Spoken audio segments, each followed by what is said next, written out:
Bilang isang Isabelenyo, sobrang nakaka-proud talaga na makita na kinikilala na ang Pansit Kabagan dito sa Metro Manila. Tulad na lamang nitong napuntahan naming pansitan na nagsaserve ng Pansit Kabagan. Nakakaubos lang naman sila ng 100 kilos ng Mickey sa isang araw lang. At syempre, bilang isang Isabelenyo, hindi pwedeng hindi natin matikman ang ipinagmamalaki nating Pansit Kabagan.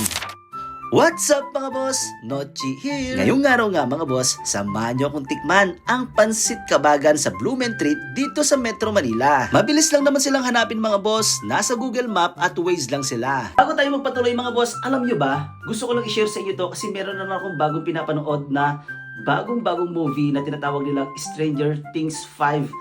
At meron na ito sa Loklok. Grabe ang ganda ng movie na ito. Kaya kung wala ka pang Loklok app, mag-download ka na.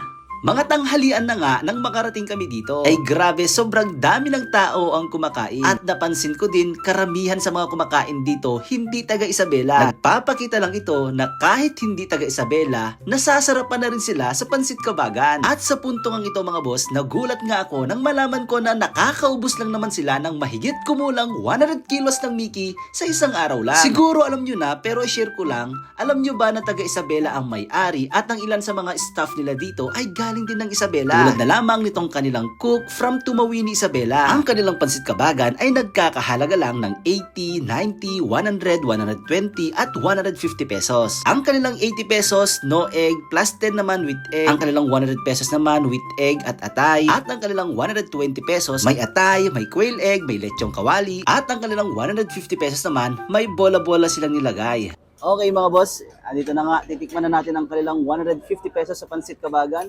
Meron itong tatlong quail egg, may karahay, may atay, at merong bola-bola. Sa wakas, asap yung plana. Pakinggan yung karahay nila. Oh.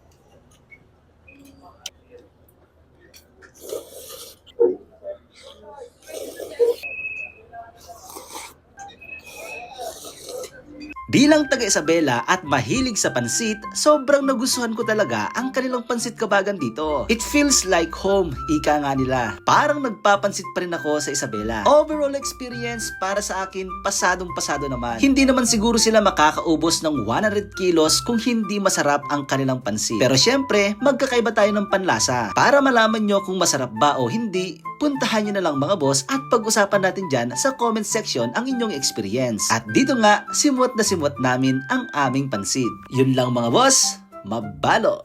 Pawisan ako, sarap. Masarap. Balikan to.